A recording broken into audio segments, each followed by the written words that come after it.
No matter what happens, it's going to be a great year. There's only so much you can do. You got this on our side. So instead of trying to fix things on my own, okay, when deep down I know that I'm not fine.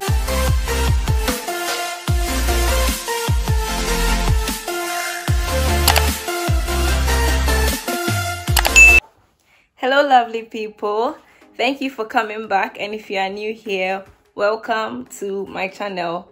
My name is Gifty and I make natural hair care and lifestyle videos. So if that's something you are interested in, then please subscribe to my channel so that you see more videos from me. And also don't forget to put on your notification bell so that you get notified whenever I post a new video. So today is the 1st of January, and first of all I want to wish you a happy new year. So happy new year 2021. 2021 is going to be a great year with God on our side. No matter what happens, let's put in our minds that it's going to be a great year and trust that once God is on our side, everything is going to be fine. Yeah, so in this video I want to share 7 lessons that I learned from 2020. So if that's something you are interested in, then please stay with me and let's get right into the video. Okay, there's a point that I really want to make. I don't know, it has been on my heart. Okay, so you know how like everybody was in a hurry to leave 2020 and then enter 2021, right? It's just been on my heart to share that like it's not 2021 that is going to change anything, but rather it is God who has the power to change whatever that is going on around us. So even as we've entered a new year, I want to tell us not to be too focused on the fact that it's 2021 and we feel like it's 2021 that is going to cause a change, but rather we should trust in God to bring the change that we want to see in our lives. Not think that, oh, it's 2021 so something must change, but rather trust that God has seen us into another year, so God should help things to change around us. I don't know if you get the point I'm making, but yeah, okay. So let's get right into the 7 lessons. So number 1 on my list is draw strength from God. Run to God in times of trouble, not away from Him. There's only so much you can do. You can't fix everything. So that is the number 1 lesson I learned from 2020. You know, most of the times when we face troubles, we are in such a hurry to find a solution to it. Meanwhile, our power or our strength is limited. So one of the lessons that I learned from 2020 was that like whenever I face any troubles, like I should rather go to God first. You know, I should pray about, because the Bible even encourages us that we should not be anxious about anything, but in everything with prayer and supplication we should make our requests be known. So that is one lesson that I learned from 2020, that in everything, no matter how small, little, trivial that we feel the thing is, we should always run to God and we should tell God to help us solve the situation, or to tell God to help us out of the situation. And number 2 is stop tying down your happiness to things, situations. And a nice rule that choose each day to live as if it is your best. Don't let circumstances shape how your day goes. Enjoy every day. Yes, this is important. I think this is a very important point. An example is thinking that I will only have a good day if the sun comes out, you know.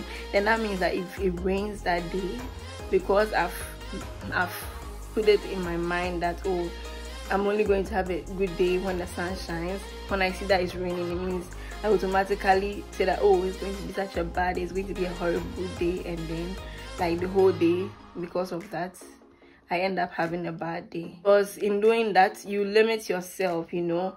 But rather, if I look at every situation and I say that, oh, although this has happened, I can still be joyful, I can still be grateful, I can still look on the bright side, because no matter what situation we face, I believe there's always one small light. So in every situation, it's best to look at that small light, you know, look at that small light rather than letting the whole darkness overwhelm you. Yes, So let's not tie our happiness to things. Let's not tie our happiness to periods in our lives, but rather let's always choose to be happy. Let's always make our minds that today is going to be a best day. Today is going to be a good day. Today is going to be the best day of my life. Okay. Then the third thing I wrote is feel your emotions. Love, pain, jealousy, envy. Yes. So one thing I learned is to feel my emotions. Like when I'm sad, I should allow myself to feel sad, you know. And then if I'm sad and I want to cry, I should allow myself to feel sad and then cry and then feel better after. Rather than, you know, suppressing it and acting like I'm okay when deep down I know that I'm not fine, you know. So that is one thing I learned, that even if I feel jealous or I feel envious of somebody, I should be honest with myself about that feeling, you know. So that, because I've learned that, like, when you're honest about something, you know, that's when you can work on it. You know, we all know that envy and jealousy, they are not good feelings. So if I'm honest that if I see something about someone and I'm envious of it, and I am honest with myself that, wow, I'm envious about this, then I'm going to, you know, work on it so that I will not be envious of the person, you know. I'm going to be honest. For me, what I do when I feel envious of someone, I just say a little prayer. I say that, oh God, I'm envious. I'm envious about this thing that this person has. Please help me to overcome this feeling. Yeah, so once I'm honest with myself about this and then I pray about it, I realize that, like, I end up rather being happy for the person, you know, being happy that the person has whatever the person has if I'm envious. So point number 4, self-love, self-care, journaling. Yes, so 2020 I learned a lot about self-care, self-love, mental health, all those good stuff, you know. Like, you know, self-love, or, you know, you sometimes you post a nice picture of yourself, then you write hashtag self-love. You know, before whenever self-love came to my mind, or whenever like self-love came to a conversation that I was involved in, it was mostly like, oh, today is Wednesday, you post your own picture and you say, oh, hashtag self-love, woman crush, you know, them kind of stuff.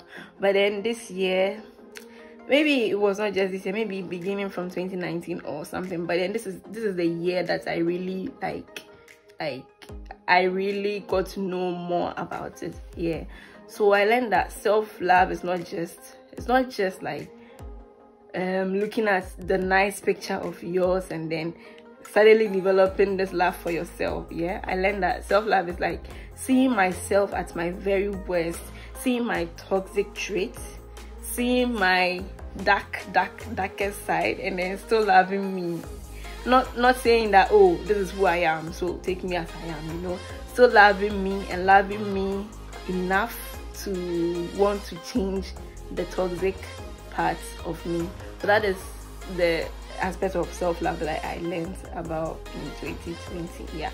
So, and also I became so conscious about my self-care, my mental health, and all those things that, yeah. So I think it's very, very important that we take care of our mental health, yeah, and all those things, because honestly, there's always, like, the moment we wake up, there are things that happen to cause us to doubt ourselves, hate ourselves, pity ourselves, you know, so many things, like so many things making you feel like you're not good enough. Yeah, there are so many things happening around you that are going to cause you to doubt yourself, belittle yourself. Yes, but then, like, I learned in 2020, still love myself, like, amidst all those things, right? So instead of like just looking down on myself for looking down on myself's sake, I learned that, like, if I see something that is like deficient in me and makes me look down on myself, then because I love myself, I need to like develop that aspect of me, you know, that aspect of me, so that I'll be confident, you know. Yeah. And also I also learned not to love myself based on like things that I feel like I have accomplished, but rather love myself for the mere fact that it's me, like the mere fact that I am gifted. I should love myself for that. Yeah. not because I am gifted and I have done this, I am gifted and I was able to achieve this, I'm gifted, you know, not because of that, but like just because I am gifted. Number 5, I also learned to love and embrace my own journey. You know, it's so easy to compare your life journey to somebody else, especially when you see and you feel like somebody is thriving more than you are. It's so easy to want to compare and feel like maybe you are lacking behind, or even sometimes you compare yourself to somebody and you feel like you are ahead of the person, and you tend to feel yourself. But then in 2020, I learned that I should love and embrace my own journey. If I feel like I'm lacking, if I feel like I'm lagging behind, I should learn that like it's all part of the process, and I should appreciate it. I should focus on, I should keep my eye on my journey so that I can learn every little thing that I'm supposed to learn, like on the journey, rather than focusing on somebody's journey and then missing whatever season that I'm in, you know. Yeah, so that is one thing that I learned, and it has really helped me a lot. I learned a lot about, like, you know, like once your eye is on what you have, you tend to appreciate it more, and you tend to be grateful for it. That is like the highlight of some of the things that I learned in 2020. Yes. So the next one that I want to talk about is being grateful for your own blessings and then counting your blessings. You know, like if not counting your blessings makes you feel like God hasn't done anything for you. I have this example in mind, like, you know, 2 students will write an exam, right? They'll both pass, but then one will pass and maybe be the highest. One will pass with the highest mark, and then the other person will just pass, but then they will both pass to the next class. For example, if they are in 4th year and they need to go to 5th year, they all passed and then went to 5th year. But then one passed and was the highest, and then the other passed and then just passed to 5th year. But because we all consider passing and being the highest as like a very big blessing, right? And then it will cause us to neglect the fact that even the fact that you just passed the exam was also like, it's also a blessing. Yes. So in 2020, I learned that it's important to focus on your blessings, no matter how small you feel like it is. Even if it is like is waking up in the morning, it's a very big blessing, but because we feel like all of us, we sleep and wake up, you know, because of that, like, we tend to belittle these things that God does for us. It really helped me stay grateful to God. And you know, we all know that a grateful heart is a magnet for more blessings. Once you're grateful, more things just keep coming. Yeah. So yeah. So let's learn to count our own blessings and be grateful in 2021. And then the last about is consistency. In 2020, I learned that consistency is so important. Like, being consistent in everything that you do, like, it's really important. Imagine if at the beginning of every year you say you're going to like save 10 grievance till the end of the year, and we have how many days in the year? 365 days in a year. So if you're able to be consistent and then you save 10 grievance each day of the year, you're going to have 3,650 grievance at the end of the year. But you know, it's so hard to stay consistent that you'll not be able to do this. But just imagine if you did that. Like, being consistent in everything that you do is so important. And that is one thing that I learned in 2020. Like, I realized that with every successful person that I knew or I know, like, they all blew up because like they stayed consistent with whatever they were doing. You know, when this consistency thing dropped in my heart, I was listening to a song by, what's his name? Is it Dan? No, it's not Dantibo. I've forgotten his name. I've forgotten his name now, but if I remember, I'm going to put it in the video. But then that guy had been singing for so long, right? But it was just one song that was so popular that it was one song that I knew him for. But then I had listened to a song that he was in like before, but I didn't notice him. So like when this consistency thing dropped in my spirit, I was like, hey, so if this guy had stopped singing when he sang that song, it means I wouldn't have, like, his name wouldn't have become so big now. Yeah, so like being consistent is so important. Like even me personally, like there are so many times that I've started things but I was never able to finish. So imagine if I had stayed consistent with those things, like it would just be my life would be so much better, and my life would be so much better, period. But then like so many times I've tried new things, I have started great things, but I was not able to stay consistent. So this consistency thing, like I am really praying. I'm praying for great grace to be able to stay consistent with everything that I start. There are books that I started reading, great books that were going to transform my life, but then I was never able to finish.